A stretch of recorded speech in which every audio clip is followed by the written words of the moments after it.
Actually, ginagawa sa inyo ng mga bata ay gutumin kayo. Okay? Una po ay ako bilang parish priest ng Kwasap, kaya po may Kwasap, Queen of All Saints Spanish.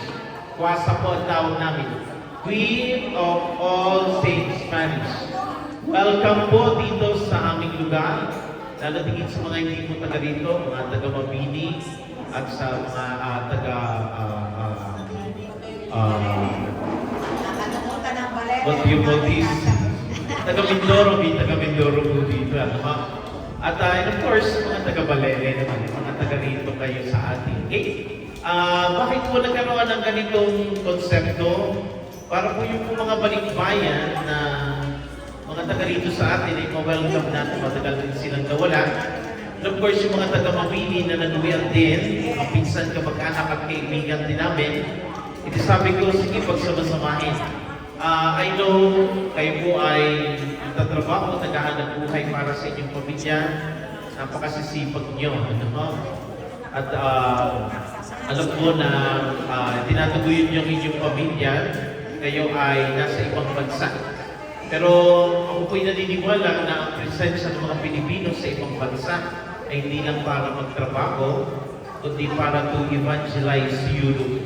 At nakakatuwa po na yung po daw nating mga Pilipino na napunta sa ibang bansa, especially sa Europe, ay sila ang nag-evangelize ngayon sa Europe na halos medyo nanghihina ang pananampalataya. Kaya kakatuwa yung mga ibang mga Pilipino na hindi naman masyadong active sa simbahan ng panahon una, pagdating doon sa ibang bansa silang very active. Choir, readers, mga servers, at sila may mga community doon. Okay? And you will never know when your influence is stop. Okay? Sa inyo mga kasipagan, kabutihan, no? Ang isa daw sa laging sabi nila na gusto-gusto ng mga employer ay walang iba kundi ang mga Pilipino kasi masasipag, may puso, madasalin, may takot sa Diyos, at mapagkatiwalaan. Kaya gusto nila ang mga Pilipino. We are very proud ang mga Pilipino ito natin na pumunta sa ibang bansa. We are bringing the gospel, the good news of love to other people as well. Kaya congratulations sa inyo. Palakpakan po natin. Okay? Mga overseas Filipino workers natin. Okay? And this is one way of welcoming you, mga balikbayans, from Mabini, dito sa atin, sa parokya. At ipakita ang mga batang ito. No? I'm very proud na tayo lang mo may ganito sa lahat ng parokya sa buong mundo. Yabang kasi po, may tawag po natin dito yung rondelar. Merong lar, may xylophone, and of course, mapapakinggan nyo ang tugtog ng rondalya na it composes of abadulya, laud, at saka octavina. At kaya po sabi ko tayo na kami ganito na parish-based. Ang iba kasi po ay school-based or kung ano mang institution tayo, parokya. And at the same time, ang nagtuturo po sa atin ay walang bayan, si Tita Shoni. Okay? Hindi wala lang po dito ngayon, pero I suppose kilala niyo siya sapagkat nasa Roma siya dito mga panahon ito na nag-work na dito. At dito na mamayagpag sa Queen of All Saints Spanish, Balele, Tanawan City. At siya po ay 77 years old, never been kissed. Never been touched. Hindi ko lang alam kung totally damaged. At may prior commitment po siya, sa linggo pa po ang dating. Kaya mga batang ito, on their own, sila nag-practice. Sabi ko, magaling din naman na wala si Tita Shoni. Ang kanilang nagtuturo para exercise nila ang kanilang leadership. Ang danos ako sa no? Oo nga naman. At kung mga ito, palakpakan natin, rondelar na elementary, and of course, mga grade 7 hanggang grade 10 na mga high school. At makatuwa pong i-present sila sa inyo sapagkat they enjoy what they are doing. A little background of them ay nung ako'y dumating dito, mga 4 to 5 months pa lamang, nakita ko po yung isang babaeng magandang yan na maputi at puti-puti na rin ang buhok. At nakasalo ko sa isang pagkain at ang sabi niya sa akin, Padre, mag-uupo tayo ng ronda ng larva dito. Sabi ko, alam mo, napakadali na magbuo ng larva. Sabi ko, sino naman ko ang tutulong? Ako po, maalam kayo. Oo. Sabi ko, aling matandang aling maalam. At later nalaman ko na galing Roma nga at doon nga pala yung nag-handle na ganito rin mga paattaking. At after a week, naging magka-chat na kami. Sabi, Father, next week ko mag-start na tayo. Sabi, sige o. Ay, ako ang mag-produce, kukuha ng mga instrumento.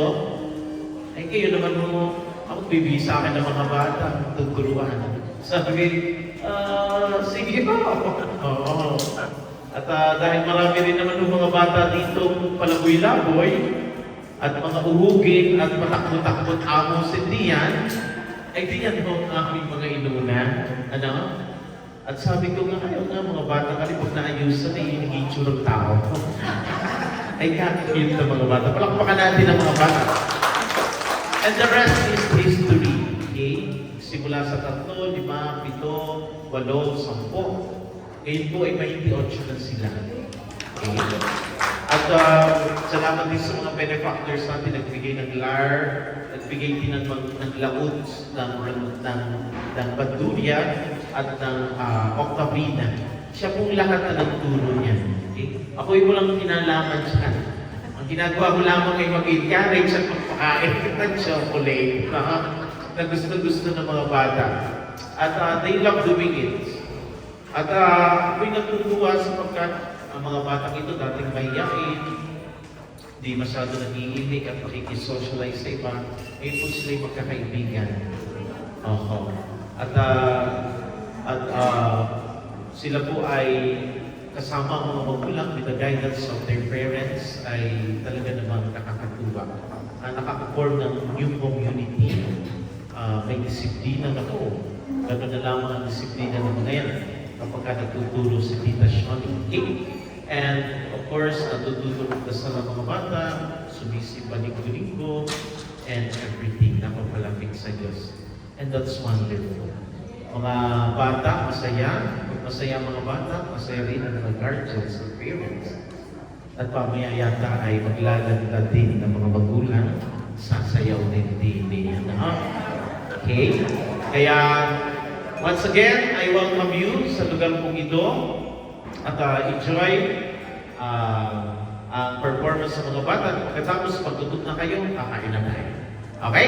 Palakpakan po muli natin ang Rodalar Costa.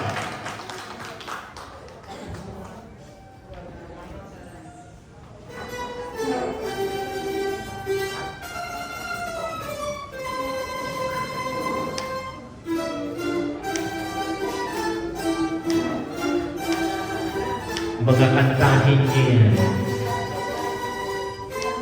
Everybody sing.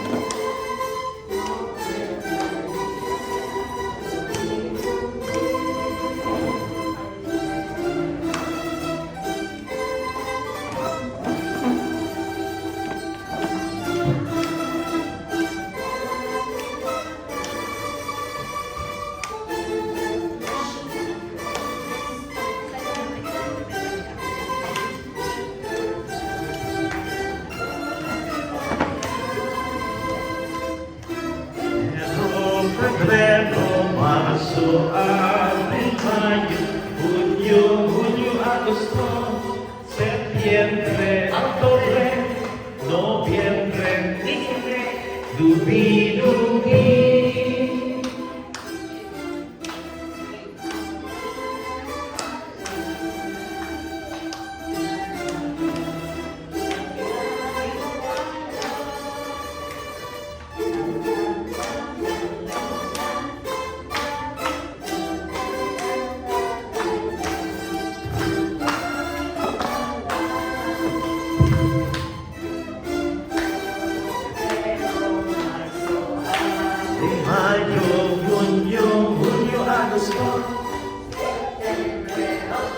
Everybody. Lubi-lubi.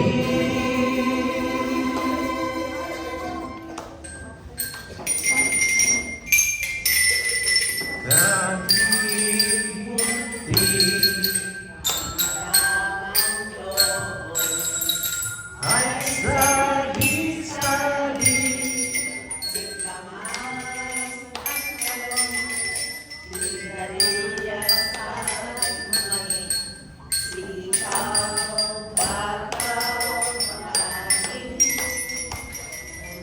Kondong patola, ubod kalabasa, at saka meron pa sibuyas.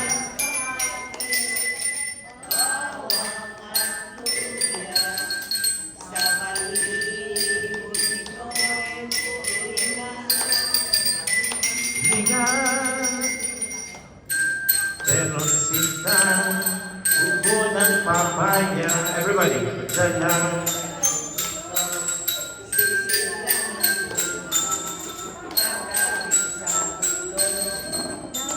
Di ang sanga, kapos kapalaran, humanap ng iba. Missing ka, neneng, tayo'y manampalo. Dalhin mo ang guslo, sisid na ng hinog. Pagdating sa dulo, dahil lamba-lamba yun, kumapit ka, neneng, baka ka mahulog.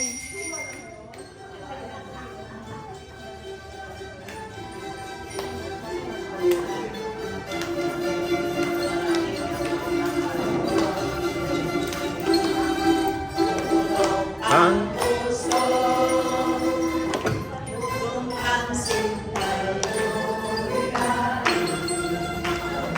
sino pa kayang tatawagin? Kung hindi si Nene,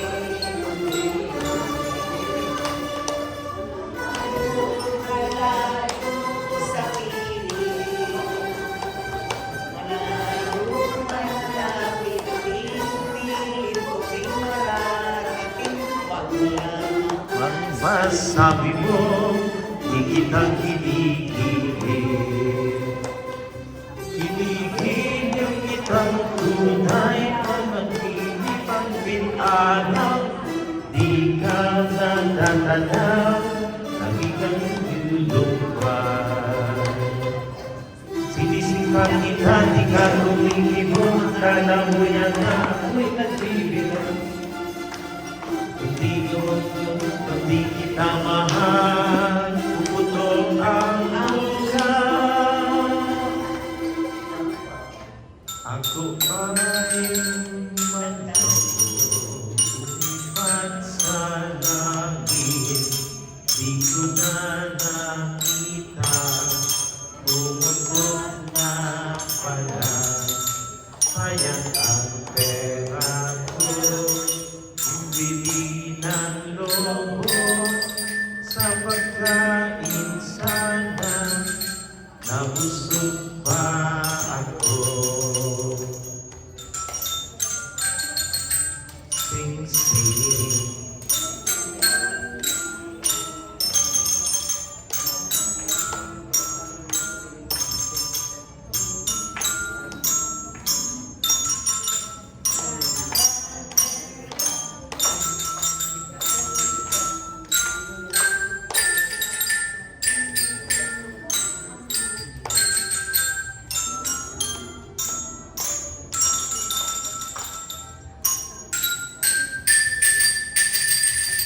Namang sa karagatan,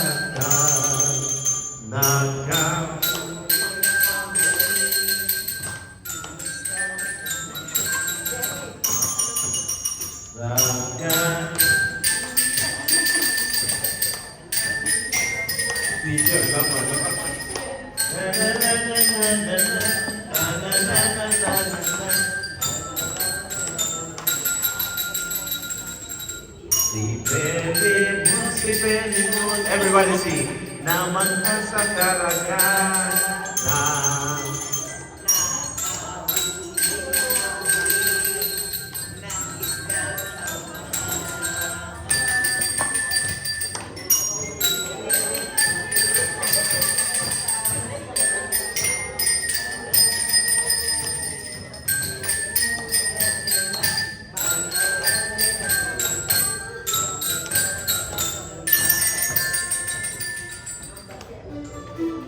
Ton pakiton ketong. Sa dagat. Parang hindi niya yata alam yung bata ka.